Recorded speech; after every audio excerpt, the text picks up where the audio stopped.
Une première pierre en Lego posée devant les travaux du nouveau bâtiment du centre hospitalier de Poissy-Saint-Germain-en-Laye. La ministre des Solidarités et de la Santé, Agnès Buzyn, était présente lors de cet événement symbolique. Que l'on contribue à un système de santé plus solidaire. Autour d'elle, de nombreuses personnalités politiques, Gérard Larcher, Valérie Pécresse, Pierre Bédier ou encore Carl Olive. Le projet de l'extension du site finalise d'une certaine manière le long processus de fusion engagé en 1997 entre les deux sites hospitaliers.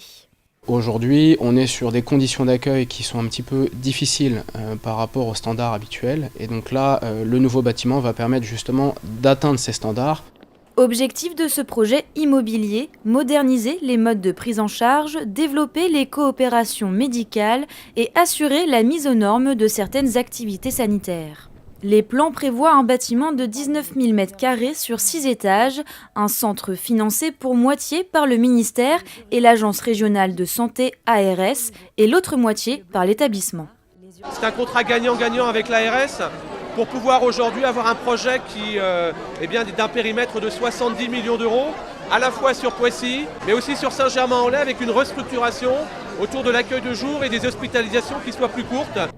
Pour cette première symbolique, une cinquantaine de manifestants étaient réunis pour contester le projet.